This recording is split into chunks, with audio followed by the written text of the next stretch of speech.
My name is Adam Angievsky, and I'm the founder and CEO of OpenTheBooks.com.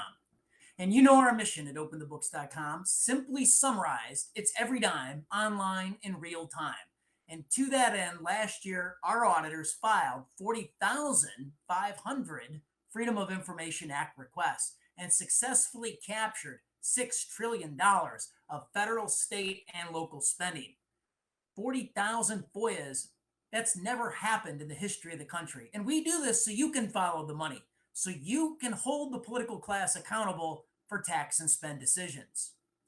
All right, we've got a great topic this week. It's the $3.5 trillion human infrastructure reconciliation bill that's been killed. But it's very, very important to go through what was in that bill because it's all coming back. It's the Democratic wish list on how to spend your taxpayer money.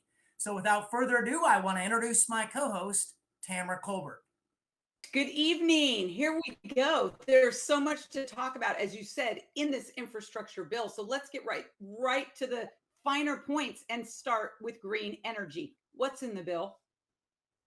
So for green energy, and people really need to focus on this, Joe Biden proposed, Nancy Pelosi wrote it in to the bill, $10 billion, a tremendous amount of money for a climate corps, a citizen climate corps. Now, we explored this, and Biden is trying to embrace the New Deal back to Franklin Roosevelt. They did a citizen corps on conservation back in the day. They hired 3 million young Americans for that corps back on the New Deal during the Great Depression. Here's the difference, Tamara. Today, we got 10 million jobs. We have 10 million jobs available.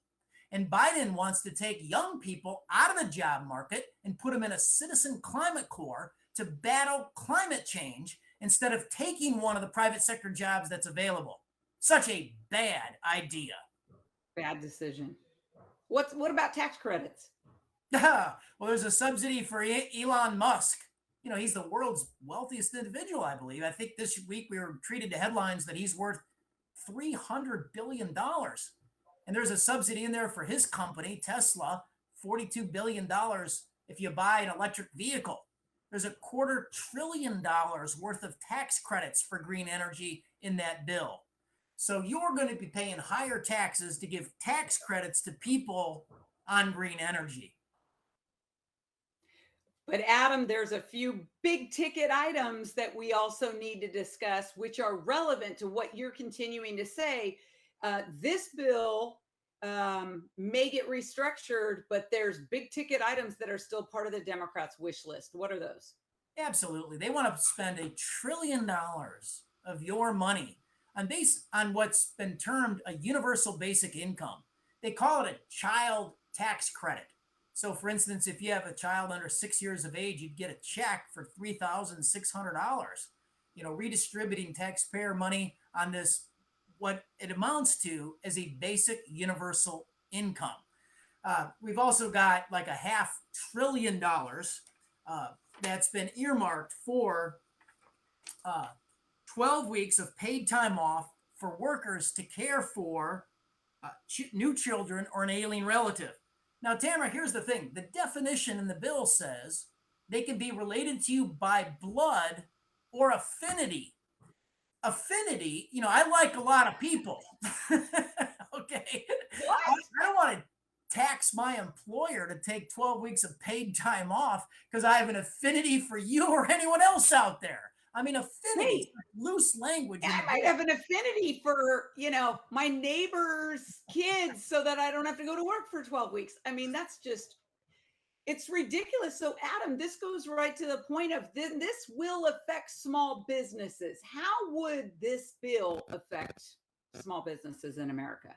Well, our auditors at OpenTheBooks.com, when we read the bill, stuffed onto page, and it was hidden, hieroglyphics, we put all the pieces together. Starting on page 168 of the bill, we found that Joe Biden planned to enforce his vaccine mandate through OSHA, the regulatory agency.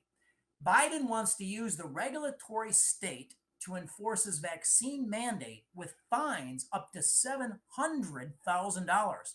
So in this bill, they were planning to increase the OSHA fines by tenfold in one fell swoop from a top fine of 70,000 all the way up to 700,000. We exposed that at openthebooks.com. That led the top of the Drudge Report for 44 hours. This was a big headline. We put a white hot spotlight on this. I'm proud of our work, and it's just one of the many reasons, with a lot of good people across the country, exposing what was in this bill to be able to stop this bill. And I'm proud of our auditors for finding this. Open the Books has some really amazing auditors, and they also found information about vaccine mandates, and that is tied to those fines, Adam. This is really important. This is a major discussion happening in our nation right now. Have you or your auditors come across anything like this, as you spent years looking at all these checkbooks?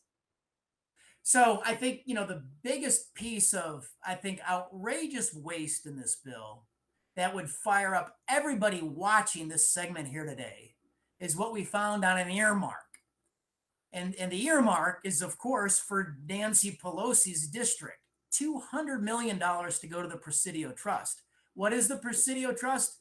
It falls under the National Park statutes. It's a former Army base, and it's got some of the most expensive real estate in the entire country. The rents are out of control. They've carved up and they've sold private housing on this former Army base, the Presidio Trust. It's sitting right there in San Francisco, in Nancy Pelosi's district. They're going to get $200 million if this passed out of this bill of your tax money into this Presidio Trust for maintenance of the Presidio Trust. And so Fox News dug into this and found that the board members are some of Nancy Pelosi's largest contributors. Tamara, the chairman of the board, has given Nancy Pelosi about $80,000 worth of campaign cash in her campaign committee and also her victory committee to help other Democrats win in Congress.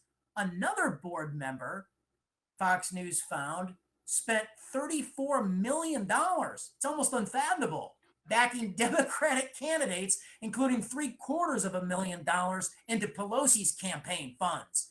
So look, we're from Illinois. Illinois is the Super Bowl of corruption. And we call these schemes legalized money laundering schemes. At arm's length, all the different transactions, they're all legal. But let me tell you, the pattern is troubling. Right.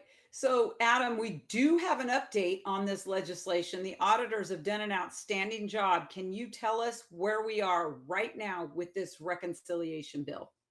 Well, the Biden administration went back to the drawing table. Today, Biden came out with a press conference announcing a new bill, but just the framework. Of course, no text, no language, just a framework of what he says is a grand compromise. $1.75 trillion. This is no compromise, Tamara. A lot of the bad ideas that we talked about here today, they're back in this bill. It's nearly $2 trillion. It was a bad idea at 3.5. It's a bad idea at half of that for $1.75 trillion. This is just a bad idea.